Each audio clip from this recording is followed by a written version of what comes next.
이 시간 저희들에게 주신 하나님의 말씀은 누가복음 15장 17절로 24절 말씀입니다. 이에 스스로 돌이켜 이르되 내 아버지에게는 양식이 풍족한 품꾼이 얼마나 많은가.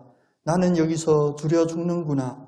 내가 일어나 아버지께 가서 이르기를 아버지, 내가 하늘과 아버지께 죄를 지었사오니 지금부터는 아버지의 아들이라 일컬음을 감당하지 못하겠나이다.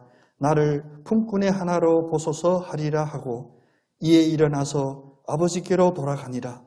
아직도 거리가 먼데 아버지가 그를 보고 측은히 여겨 달려가 목을 안고 입을 맞추니 아들이 이르되 아버지, 내가 하늘과 아버지께 죄를 지었사오니 지금부터는 아버지의 아들이라 일컬음을 감당하지 못하겠나이다 하나 아버지는 종들에게 이르되 제일 좋은 옷을 내어다가 입히고 손에 가락지를 끼우고 발에 신을 신기라. 그리고 살찐 송아지를 끌어다가 잡으라. 우리가 먹고 즐기자. 이는 내 아들은 죽었다가 다시 살아났으며 내가 잃었다가 다시 얻었노라 하니 그들이 즐거워하더라. 아멘. 찬양에서도 은혜 받고 또 이제 하나님 준비해 주신 말씀 가운데서도 은혜 받는 여러분 다 되시기를 원합니다. 우리 옆에 눈에 보이는 분들께 인사 한번 나누겠습니다. 참 복도 많으십니다. 왜?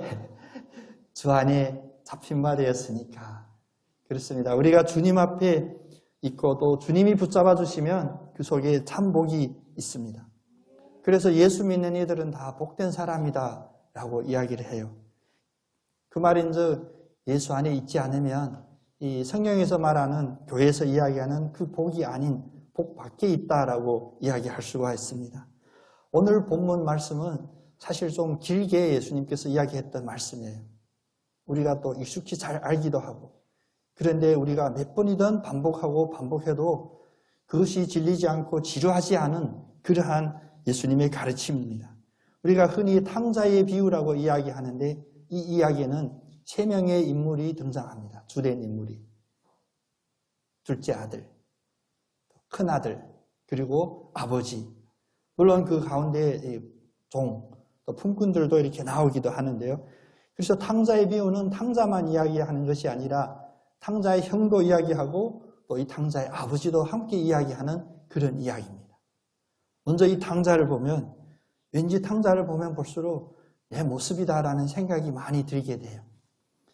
오늘 본문 말씀의 이 둘째 아들은 어느 날 갑자기 아버지에게 아버지 재산 중에서 나의 목, 나에게 줘야 될 그 몫을 나에게 주십시오라고 원합니다. 그리고는 그걸 받았어요. 아버지는 그것을 주었습니다. 근데 받자마자 며칠도 안 돼서 그는 떠납니다. 어디 먼 나라로 떠나가요. 먼 나라로 왜 떠나갔을까? 우리가 그렇습니다. 인간은 우리 인간 속에 특히 우리가 어렸을 때 보면 독립이라고 하는 그 생각이 많이 빠져져 있어요. 왜 독립이냐? 내가 내 마음대로 하고 싶거든요. 누가 나한테 간섭하거나 잔소리하거나 특히 나에게 이래라 저래라 하지 않는 그러한 상황들을 매우 원하기 때문입니다. 독립하고 싶은 거예요. 그래서 이 재산을 받자마자 아버지의 손길도 닿지 않고 눈길도 닿지 않는 먼 곳으로 떠나가게 됩니다. 그런데 떠나가는 그 순간부터 그에게 닥쳐진 일은 무엇일까? 사실 이 이야기는 어느 한 탕자 한 명에게 해당되는 이야기뿐이 아닙니다. 하나님께서 사람을 만드시고 우리 창세기 2장에 보면 너무 기뻐하셨어요. 왜냐하면 자기 형상을 따라 만드신 자기의 작품, 우리를 보면서 너무 기뻐하시고 그에게 에덴 동산을 만들어 주시고 그에게 모든 것을 다 풍족하게 만들어 주셨습니다. 근데 이 속에서 처음 만들어진 그 인간이 독립되게 사는 것이 아니라 하나님이 만들어주신 그 동산 안에 하나님의 그 은혜 안에 손길 안에 눈길 안에 있었기 때문에 그에게는 이 모든 축복이 이어진 것입니다. 그런데 그의 마음에도 이제 악한 생각이 들어와요. 그 첫 번째 생각이 무엇이냐? 바로 독립입니다. 여기서 벗어나고 싶은 거였어요. 그래서 그 전에는 하나님의 은혜 가운데 있었을 때는 자기들이 벌거벗었어도 그 부끄러운 걸 모르고 하나님 앞에 그렇게 살았었는데 이제 독립하겠다. 하나님으로부터 떠나서 내가 주인이 되겠다라는 그런 악한 마음이 들어오자마자 그들이 사람의 눈을 하나님의 눈도 피하고 사람의 눈도 의식하게 됩니다. 결국 하나님만이 우리의 주인이 온전히 되어야 그 안에서, 이것은 신학적으로 영적인 독립이라고 하는데, 그 안에서 있는 어찌 보면 약간의 제약이 있는 그런 독립이 온전한 독립인데 인간은 그것을 거부했었어요. 착하게 집에서 나가지 않고 있는 아들이 있다면 왜 있을까? 아직 준비가 안 돼서 그랬을지도 몰라요. 이제 아버지가 그 재산을 남겨주면 그는 담대하게 떠날 수도 있었을 것입니다. 오늘 이 재산을 가지고 떠났어요. 근데 그의 삶이 그가 기대한 만큼 그렇게 순탄하지는 않았어요. 오늘 주님은 다른 비유보다도, 다른 어떤 가르침보다도 이 부분에 대하여 매우 자세하게 설명을 하십니다. 이제 아버지의 제한도 받지 않고 간섭하지 않는, 거기다가 물질적으로 어느 정도 갖추고 있어요. 그래서 일단은 쾌락을 즐겼습니다. 즐거운 삶을 살았어요. 또 어디든지 자기 가고 싶은 데 갈 수도 있었고 자유분방한 생활을 할 수 있었습니다. 그런데 그것은 시한이 있습니다. 쓰고 나면 다 떨어지면 끝나는 거예요. 이제 방종한 생활은 얼마 후에 끝나게 됐고, 거기다가 설상가상으로 그 환경이 어떤 환경이었냐면 흉년이 들어서 먹을 것마저 다 부족한 그런 궁핍의 세월이 달아왔습니다. 재산도 없고, 그런데 먹고는 살아야 되고 어찌 해야 됩니까? 이제 그는 사방으로 먹고 살만한 일을 찾습니다. 그래서 결국 들에 있는 돼지를 치는 그런 일을 찾게 되었어요. 근데 그 일이 그에게 먹고 살만한 조건을 대가를 지불해 주냐? 아닙니다. 오늘 말씀해 보니까 그 일을 함에도 불구하고 먹을 것이 없어 결국은 돼지와 함께 돼지의 먹이까지도 같이 빼앗아 먹어야 되는 그런 상황에 되게 됩니다. 사실 이 이야기는 엄청 심각한 이야기거든요. 돼지 먹이마저도 같이 빼앗아 먹어야 되는 상황이라, 다른 말로 하면 그 돼지와 똑같은 삶을 사는 거예요. 둘째 아들의 이 모습을 통하여 사실은 우리의 마음속 깊이에 감추어져 있는 그 마음을 신랄하게 파헤치는 거예요. 내가 주인이 되고 내가 독립하고자 하면 그 삶의 마지막 끝이 어찌 보면 동물적인 삶으로 전락하게 된다는 겁니다. 이런 삶 속에서 그는 깨닫기 시작합니다. 회복할 수 있는 길을 찾기 시작합니다. 오늘 17절에 보면 그가 스스로 돌이켜라고 이야기합니다. 이 스스로 돌이켜, 마음이 아프죠. 이 이야기를 보면. 왜냐? 스스로 돌이켜라는 그 상황이 이제 극에서 극, 최악의 최악, 바닥에 있어서 스스로 돌이켰다는 겁니다. 여러분, 우리가 아까 서로 인사를 나눴지만 참 복이 많으십니다. 우리는 이런 극적인 상황에 처하지 않고도 먼저 돌이킬 수 있고 돌아볼 수 있는 그런 은혜로 우리를 붙잡아 주시니 우리는 복된 사람들입니다. 근데 이 둘째 아들은 그 상황에 겪었을 때 스스로 돌이켜보게 됩니다. 그때라도 스스로 돌이켜보는 이 둘째 아들, 그의 마음속에는 하나님이 주는 마음이 다시 회복이 돼요. 그가 스스로 돌이켜 했던 것을 보면 무엇이냐? 첫 번째는 먼저 내가 아버지께로 돌아가야겠다. 우리가 얼마나 멀리 가 있든지 어디가 있든지 아버지께로 돌아가야겠다라는 그 마음이 꼭 회복될 줄로 믿습니다. 극동방송에 같이 사역에 이렇게 돕고 하는데 올해 극동방송의 구호가 여호와께로 돌아가자이더라고요. 우리가 어느 상황에 있든지 그 상황에 머물러 있어서는 안 됩니다. 스스로 돌이키면 그 결론의 첫 번째는 돌아가자여야 됩니다. 아버지께로 돌아가자. 예배의 자리로 돌아가자. 말씀의 자리로 돌아가자. 기도의 자리로 돌아가자. 내가 이제 하늘과 아버지께 죄를 지었사오니 나는 이제부터 아들이라 일컬을 그런 자격도 없습니다. 이게 둘째 아들의 고백이었어요. 탕자의 마음은 이런 마음이어야 되거든요. 내가 아버지께 돌아가서 다시 재산을 좀 가지고 다시 회복해야지, 그런 마음이 아니라 이제는 내가 아들의 그 자격, 유산을 분깃으로 받을 그 자격마저도 다 없는 그런 자로라도 아버지께로 돌아가겠다입니다. 그리고 나를 품꾼 중에 하나로 아버지가 보셔도 좋습니다. 그런 마음으로 돌아갑니다. 우리가 주님의 전에 있으면 사실 우리 주님의 전에 앉아 계신 여러분 이건 자존심의 문제가 아니에요. 우리는 다 탕자로 이 자리에 앉아 있습니다. 아멘 잘 안 하시죠? 우리는 다 탕자로 이 자리에 앉아 있습니다. 누군가 혹시 나는 모태신앙이다. 어머니 뱃속부터 예배드렸다. 네, 좋습니다. 그것은 겉으로 드러나는 그런 모습이지만 우리의 심령 가운데 있는 죄의 그 쓴뿌리, 아담으로부터 유산됐던 그 원죄로 봤을 때 우리는 다 탕자로 이 자리에 있습니다. 아버지께로 돌아가자. 근데 아버지께로 돌아갈 때 나의 권리나 나의 어떤 주장을 내세우기 위하여 돌아가는 것이 아니라 또다시 튀어나가기 위한 준비하기 위하여 이 자리에 돌아오는 것이 아니라 나는 이제 아버지의 아들이라 일컬음을 받을 자격마저도 없습니다. 그렇게 내려놓는 마음으로 다시 돌아와야 됩니다. 이것이 바로 우리가 취해야 될 합당한 회개의 태도입니다. 조금이라도 남아있으면 안 됩니다. 자기의 추악한 죄악을 끝까지 인정을 해야 돼요. 자기 자신이 알지 못하는 죄까지도. 우리 교회의 믿음의 선배들 보면 기도할 때 늘 그런 기도를 하죠. 내가 알지 못하는 죄까지 주님 용서해 주십시오. 왜냐? 내가 인지하지 못하는 죄도 있습니다. 왜냐하면 우리 마음속에 깊이 있는 그 쓴뿌리 우리의 자력으로 우리의 공로로는 해결할 수가 없거든요. 조금만 방심해도 살아나려고 해요. 그래서 우리는 늘 이런 고백을 해야 됩니다. 요한일서 1장 8절에서 10절의 그 고백처럼 우리가 죄가 없다고 스스로 속이면 또 진리가 우리 속에 있지 아니할 것이요. 나는 죄가 없다. 나는 탕자가 아니다. 당당하다. 이런 고백은 쉽게 할 수 있는 고백이 아니라는 겁니다. 우리가 죄가 없다고 하면 스스로 자기를 속이는 것이고 또 진리가 우리 속에 있지 아니하고 또 만일 내가 범죄하지 않았다라고 고백한다면 그것은 하나님을 거짓말하는 자로 만드는 것이다. 요한일서 1장 8절 10절의 가르침이십니다. 늘 탕자의 마음을 가지시는 저와 여러분이 됐으면 좋겠습니다. 이것은 결코 자존심이 상하거나 이 세상에서 무시당하는 자리로 전락됨이 아닙니다. 하나님 아버지께 온전히 돌아올 수 있는 기본 자세가 바로 주님 제가 탕자입니다 라는 마음입니다.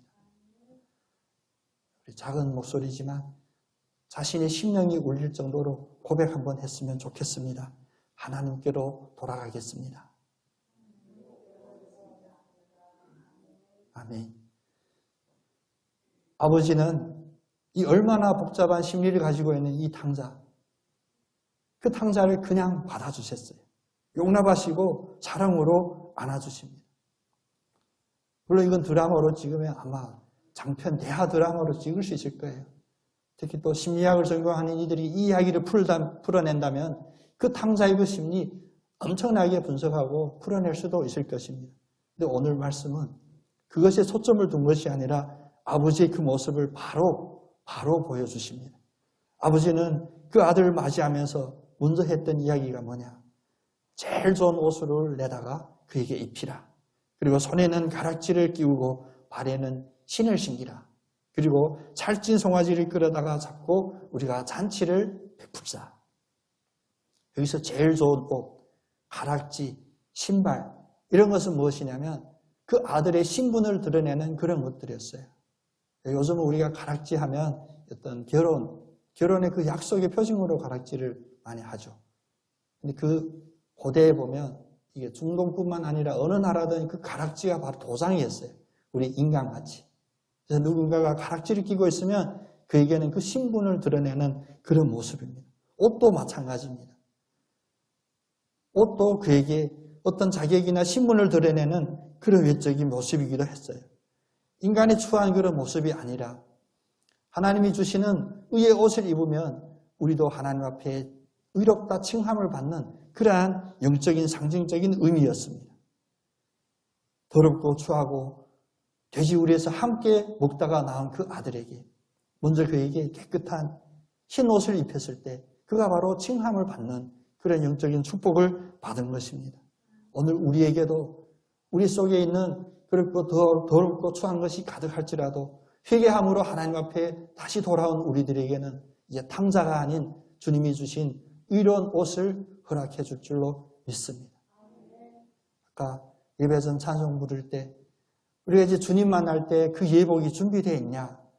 그 찬송 가사가 들으면서 주님 주시는 감동은 동일하구나 라고 느꼈어요. 여러분 혹시 주님 앞에 나갈 그 잔치에 참여할 예복이 준비되어 있습니까? 네, 아버지, 우리는 준비가 안 됐습니다. 우리는 준비할 수가 없습니다. 우리의 의의 노력, 아무리 노력해도 우리가 그 옷을 준비할 수는 없습니다. 오늘 탕자를 맞이한 이 아버지처럼 그 옷은, 그 가락지는, 그 신발은 주님께서 주시는 은혜의 선물입니다. 이사야서 61장 10절에 보면 돌아온 영혼들에게 주님이 말씀하시기를 내가 여호와로 인하여 크게 기뻐하며 내 영혼이 나의 하나님으로 인하여 즐거워하리니 이는 그가 구원의 옷으로 내게 입히시며 의의 겉옷으로 내게 더하심이 신랑이 사모를 쓰며 신부가 자기 보물로 단장함 같게 하셨음이니라. 돌아온 탕자에게 자기 어떤 노력으로, 자기 어떤 공로로 그 흰옷을 준비하고 예복을 준비하는 것이 아니라 아버지께서 선물로 거둬주셨다는 거예요. 입혀주셨다는 거예요. 그러므로 갈라디아서 3장 27절에 보면 누구든지 그리스도와 합하여 세례를 받은 자는 그리스도로 옷을 입었느니라 라고 말씀합니다. 이 자리에 계신 여러분, 그 출발이 탕자일지라도 이미 예수 그리스도로 말미암아 그리스도의 그 예복을 입으신 줄로 믿으시기를 바랍니다. 의롭다고 칭할 수 있는 그 능력, 그 권세는 오직 아버지께만 있습니다. 하나님 아버지가 의롭다고 칭할 때 그것은 우리의 공로나 우리의 업적이 아니라 심지어는 우리의 어떤 결단보다도 아버지께서 주권적으로 행사하시는 그 주권에 있습니다. 그래서 가끔은 믿음 안에 보면 믿음은 논쟁으로 논리로 해석이 되는 문제들이 아닙니다. 물론 우리의 믿음이 더 크고 또 더 단단해지고 성숙되려면 공부도 하고 이런 훈련들이 필요하지만 그 근본적인 이것은 논리로 어떤 변명으로 통해서 이루어지는 것이 아닙니다. 아버지가 주권적으로 입혀줘야 되는 것입니다. 예수 그리스도 안에 있어야 이해될 만한 그러한 신비한 것들이 있습니다. 주님이 주시는 가르침은 세상이 주시는 가르침과 달리 의롭다 칭함을 주셨다. 그것은 뭐냐? 완전한 주권이거든요. 주님의 입장에서 의롭다라고 선포해 주시는 것이 우리의 의가 됩니다. 예수 밖에 있으면 그렇지 않아요. 네가 뭘 했냐? 어떻게 했냐? 무엇을 가지고 있냐? 그것을 근거로 하여 어떤 자격이나 어떤 점수를 매겨준다면 주님은 완전히 다르게 오직 주님의 주권으로 은혜로 우리들에게 부어주십니다. 이게 아버지의 참 모습입니다. 그래서 우리 이 자리에 앉아 계신 여러분 참 복된 거예요. 우리 어떤 공로나 노력이 아닌 주님의 선물로서 우리는 하나님의 아들이다. 복받은 자다라는 그 축복을 받았기 때문입니다. 이것을 다 알고 있었으면 우리의 모습도 얼마나 빛나겠어요. 우리 권사님 아까 기도해 주시듯이 우리 교회가 사랑이 넘치고 은혜가 넘치고 부흥하는 교회로 세움받으려면 다 주님께 의롭다 칭함받은 자들로 이 자리에 꽉 차야 됩니다. 근데 어떤 모임이든지 누구를 만나든지 우리 마음에는 부딪히는 부분들이 있어요. 오늘도 또 다른 한 등장인물이 있죠. 바로 큰 아들입니다. 아버지가 동생을 맞이하는 이 상황을 봤을 때 큰 아들의 반응, 오늘 좀 자세히 살펴볼 필요도 있습니다. 이 아들은 너무나 열심이고 아버지께 충성이 됐고 또 허물할 만한 어떤 외적인 모습, 행위로는 흠잡을 수 없는 그런 아들인 것 같았어요. 아들이 종일토록 밭에서 일하다가 이제 땀투성이 흙투성이 되어 돌아옵니다.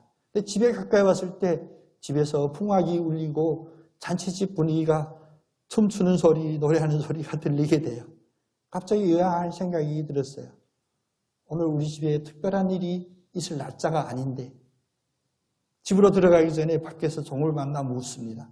무슨 일이냐? 그때 종이 말합니다. 잃어버렸다가 아니죠. 집 나갔던 당신 동생이 돌아왔는데 아버지가 그를 받아들이고 지금 살찐 송아지를 잡고 잔치를 벌이고 있습니다. 그 순간 그의 눈에서는 이제 아마 불꽃이 튀었을 거예요. 이게 전문 용어로 저희 아이가 요즘 한 뚜껑이 열렸을지도 모릅니다. 예. 이게 뭔 소리냐? 세상 이게 뭔 말이냐?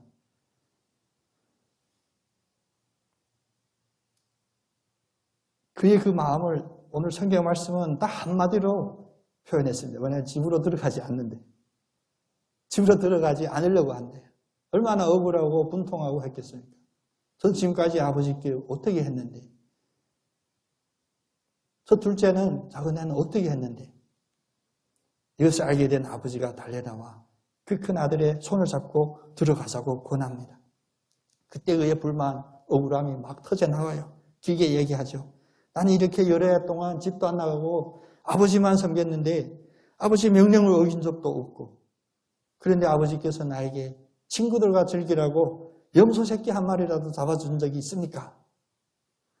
왠지 어디 많이 들어본 얘기죠. 더군다나 열심히 일하고 사업하다가 실패한 것도 아니고 창녀들과 어울려 놀다가 재산을 다 삼켜버리고 낭비해버린 쟤한테 살찐 송아지를 잡아 잔치를 벌인다니 이게 뭔 말입니까? 아버지 이럴 수 있습니까? 먼저 왔던 자, 집에 있었던 자, 그 마음에 지금 보니까 이런 불만들이 가득 있었네요. 교회도 마찬가지. 계속 교회에 어떤 풍파에서도 교회 안에 있었던 이들이 다 하나님으로부터 축복받고 복 가운데 온전히 있었나? 맞습니다. 그런데 그 마음 깊은 곳에 우리가 생각지 못했던 그 구석에는 이 마다들과 같은 그런 심리가 있었구나. 오늘 이것을 보게 된 거예요. 그것이 언제 드러났냐? 평소에는 안 드러났어요. 근데 이 둘째 아들이 실수하고 잘못을 저질렀던 그 아들이 그 동생이 돌아왔을 때 그것이 폭발하는 것을 우리가 볼 수 있었습니다. 우리의 마음속에 이 큰 아들과 같은 이런 마음들이 평소에 있었는지 찾아보고 열심히 찾아야 됩니다. 찾아서 우리가 지워버릴 수 있는 그런 은혜들이 있었으면 좋겠습니다. 오늘 이 아버지는 아들에게 설득합니다. 얘야, 너는 늘 나와 함께 있었으니 내가 가진 것이 다 내 것이 아니었냐. 아버지와 함께 있는 자는 아버지가 가진 것이 다 그의 것이었습니다. 그런데 너희 이 동생이 죽었다 살아났고 내가 잃어버렸다가 다시 되찾았는데 기뻐하고 즐거워하는 것이 마땅하지 않겠느냐. 우리 모두의 마음이 이 아버지의 마음이 되기를 원합니다. 이 큰 형의 마음이 아버지의 마음으로 바뀌기를 원합니다. 동생을 보면 아까 표현처럼 뚜껑이 열리죠. 따질 게 너무 많아요. 네가 나갈 때 어떻게 하고 나갔는데, 나가서 뭐 했는데, 내가 다시 들어가서 무슨 체면으로 돌아왔냐, 혹시 다른 꿍꿍이 있어 돌아온 게 아니냐, 또다시 뭐 어쩌고 여러 가지 할 수가 있어요. 근데 아버지는 그 아들에게 말합니다. 네가 지금까지 나와 함께 있었으면 내가 가진 모든 것이 다 너의 것이었다. 그 말 깊은 의미를 보면 지금 마땅히 나처럼 즐거워하고 기뻐해야 될 이 상황에 네가 기뻐하지 못하고 즐거워하지 못하고 이 잔치를 제대로 누리고 있지 못하다는 그 말씀이었습니다. 왜 이 큰 형의 마음에 이런 것들이 있었을까요? 조금 더 살펴보면 먼저 그는 아버지를 제대로 알지 못했어요. 늘 아버지와 함께 있었지만 아버지를 제대로 알지 못했습니다. 내가 여러 해 동안 더군다나 동생이 집 나간 후에 동생이 해야 될 그 몫까지도 내가 열심히 하여 아버지를 섬겼는데 나에게 염소 새끼 한 마리라도 내준 적이 있습니까? 이 불만에는 그 아버지를 제대로 이해하지 못했던 거예요. 오히려 밖에서 고생하고 돼지우리에 함께 누워있다가 스스로 깨달은 그 작은 아들의 깨달음이 이 아들에게 없었던 것입니다. 아들은 아버지를 그냥 희생, 절제, 헌신만 요구하는 그런 아버지로 오해하고 또 그렇게 매도하고 있습니다. 사실 우리의 마음속에 이런 것이 없는지 살펴보아야 됩니다. 주님은 제자들에게 여러 가지 교훈을 가르치실 때 하나님 아버지에 대한 잘못된 이해에 대한 가르침이 많이 있었어요. 그 중에 대표적인 것 또 하나는 달란트의 비유. 주인이 종들에게 달란트를 나눠주고 출장을 갔어요. 그런데 다시 돌아와서 맡겼던 달란트를 돌아볼 때 한 달란트를 받았던 자가 주님께 뭐라고 얘기했습니까? 주님은 내 주인은 굳은 사람이다. 되게 소심하고 그런데 신경 엄청 쓰는 사람이기 때문에 내가 그대로 감춰뒀다가 주님 돌아오시니까 돌려드렸습니다. 주인에 대한 오해였어요. 그때 주인이 그에게 뭐라고 합니까? 악하고 게으른 종아 했습니다. 한 달란트 받은 그대를 감춰두고 그대로 다시 드리는 종에게 내 주인은 굳은 주인이다 라고 생각했던 그 종에게는 악하고 게으른 종이다 라고 해요. 그리고 그 한 달란트를 빼앗아서 오히려 더 풍족한 자에게 주겠다라고 선포를 하십니다. 우리가 지금 가지고 있는 것, 우리가 지금 받은 이 은혜들을 하나님 아버지를 제대로 이해하지 못하면 큰 아들의 이런 것과 똑같아요. 늘 아버지의 은혜 가운데 있지만 우리의 마음에는 불만도 있고 또 자기 공로를 내세우자고 하는 그런 마음도 있고 열심히 일하는 그것이 행복이 아니라 내가 이렇게 열심히 일했는데 내가 받은 것은 무엇이냐. 또 하나님 아버지는 나에게 봉사, 헌신 이런 것만 요구하신다. 무서운 아버지다. 우리의 이런 잘못된 오해가 이 맏아들의 모습을 통하여 한번 비춰졌습니다. 또 두 번째는 이 맏아들의 심리를 보면 사실 아버지 앞에 큰 기대, 큰 믿음의 기대들을 갖고 살지 않았었습니다. 그런 기대가 없다 보니까 아버지에게 요구도 안 했던 거예요. 오늘 본문 말씀에 감춰진 그 부분이 바로 그런 거예요. 아버지 언제 저에게 염소 새끼 한 마리라도 내준 적이 있습니까? 거꾸로 너는 아버지께 내 친구들 송아지 한 마리 잡아주세요. 요청한 적이 있냐? 똑같은 이야기입니다. 여러분 주님 안에 우리가 다 일꾼으로 세워졌죠. 한국교회가 지금까지 많이 부흥하는 중에 일꾼이 많아서 부흥된 건 맞습니다. 그런데 그게 전부가 아닙니다. 누구의 일꾼이냐? 주님의 일꾼이냐? 아니면 어떤 사역자의 일꾼이냐? 심지어 잘못 이야기하면 어느 한 목회자의 몸종이냐 종이냐? 심각한 이야기가 돼요. 늘 눌리고 헌신을 강요당한 듯한 우리 신앙생활을 했기 때문에 어느 순간 우리가 어떤 문제에 부딪히면 되돌아올 수 없는, 걷잡을 수 없는 그런 데로 빠지게 돼요. 오늘 아버지가 큰 아들이나 작은 아들에게 대한 모습에서 우리가 알듯이 아버지에게는 일꾼이 필요했던 게 아닙니다. 아들이 안 좋은 의도를 가지고 좋지 않은 의도를 가지고 아버지께 나에게 주실 그 재산을 주세요 했을 때 오늘 본문 말씀해 보면 거부하거나 야단친 것이 드러나지 않아요. 그대로 주었어요. 바로 주었어요. 큰 아들, 집에서 열심히 일했던 그 아들도 그대로 용납했습니다. 그런데 남아있던 아들은 어떻게 했습니까? 이 큰 아들은 아버지께 이런 요청을 하지를 않았었어요. 그런데 아버지에게 내가 수고했으니까 이것도 빼고 그냥 아들이 친구들 한번 송아지 한번 잡고 싶습니다 하면 안 주실 아버지가 아니었습니다. 여러분 우리가 큰 아들이라고 믿는다면 내가 어떠한 풍파가 있어도 주님의 교회를 시키고 이 자리에 있었습니다라고 믿는다면 아버지에게 구하고 간구하는 기도도 마음껏 드리시기를 바랍니다. 아버지는 결코 인색하신 아버지가 아니에요. 우리의 생각으로 한정할 수 있는 그런 아버지가 아닙니다. 아버지는 늘 풍요로웠고 그 풍요로움은 물질의 풍요로움뿐만 아니라 사랑의 풍요로움, 은혜의 풍요로움이었습니다. 그래서 로마서 10장 9절에서 13절 길게 이런 고백이 있는데 만약 내가 내 입으로 주님을 주라 시인하면 사실 큰 아들의 그 입장이죠. 작은 아들의 입장이기도 합니다. 그러면 죽은 자 가운데서도 살리시는 그 하나님이 이제 내 마음에 믿음을 주고 그 믿음 안에서는 무엇이냐? 믿는 자들을 부끄러워하지 않게 해주신다 약속하셨습니다. 근데 이 믿는 자들을 부끄러움 없이 해주신다는 그 믿는 자가 누구냐? 그 믿는 자가 유대인이든지 헬라인이든지 이방인이든지 차별이 없이 해주신다고 했어요.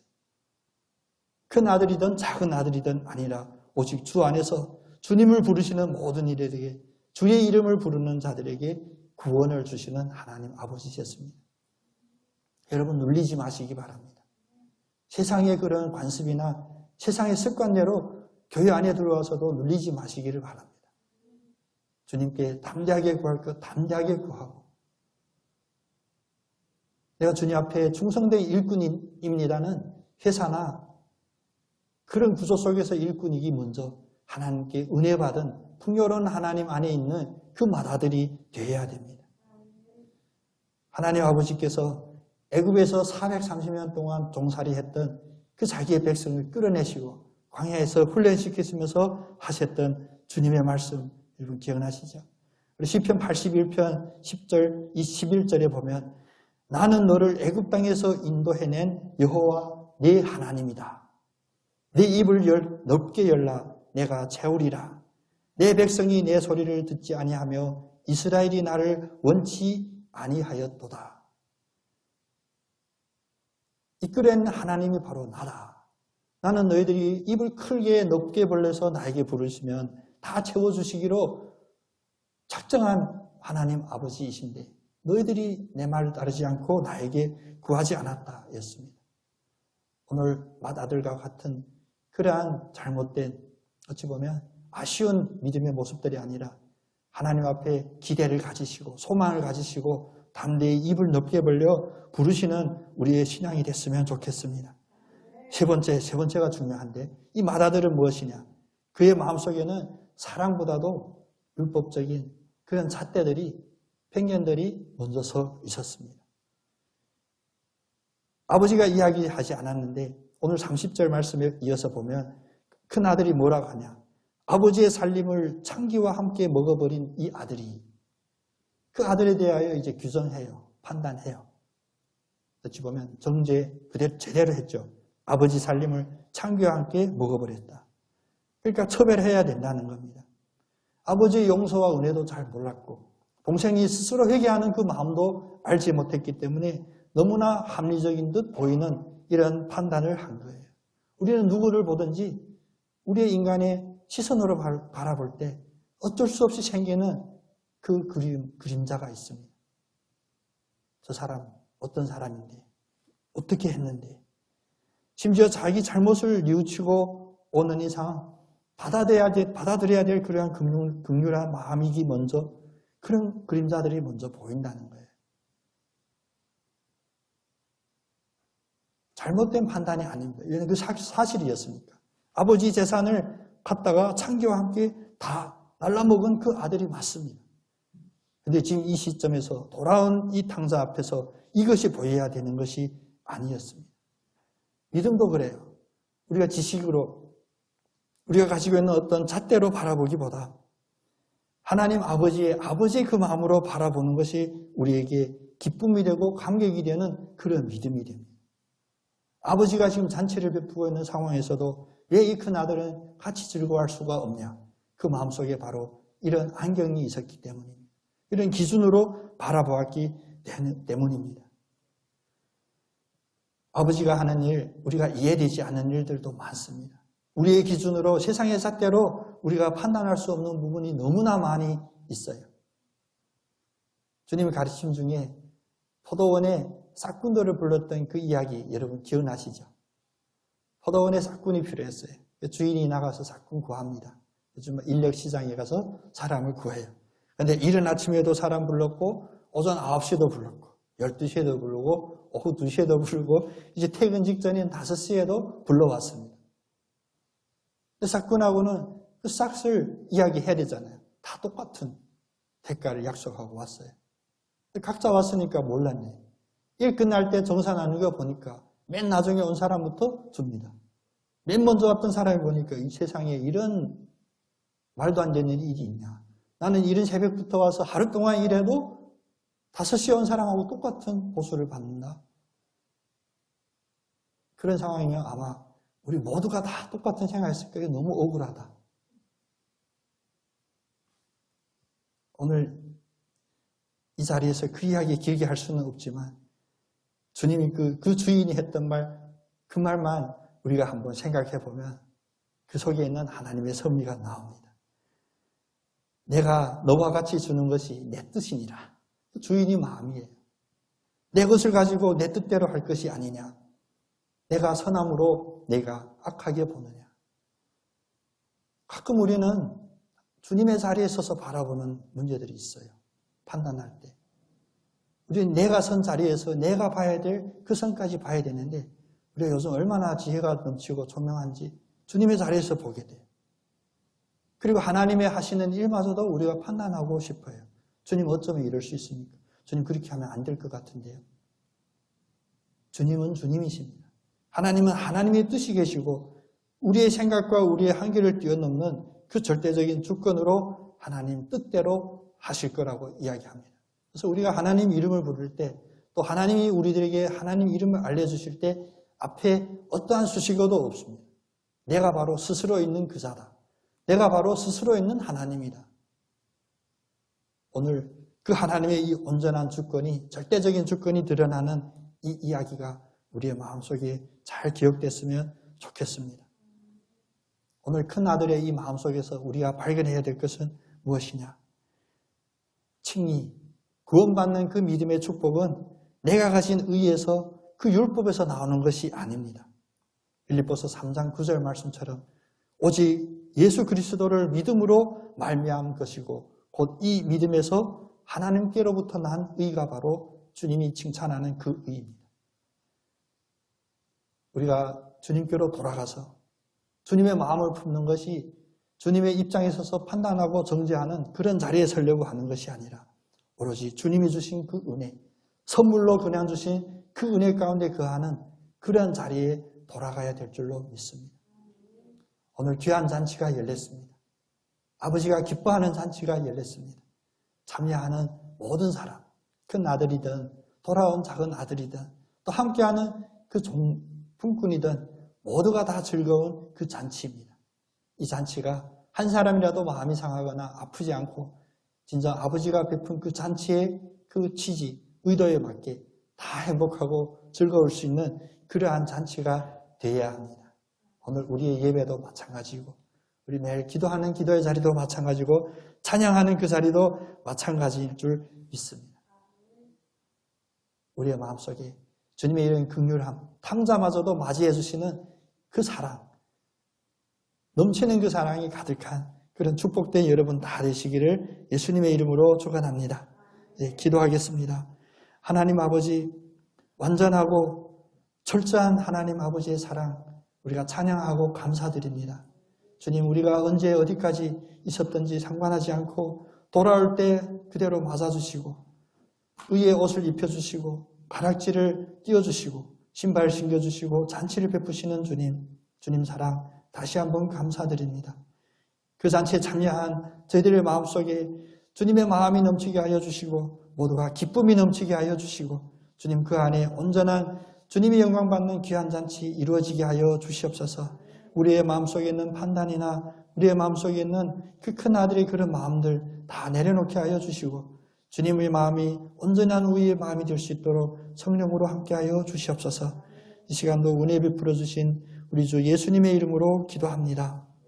아멘.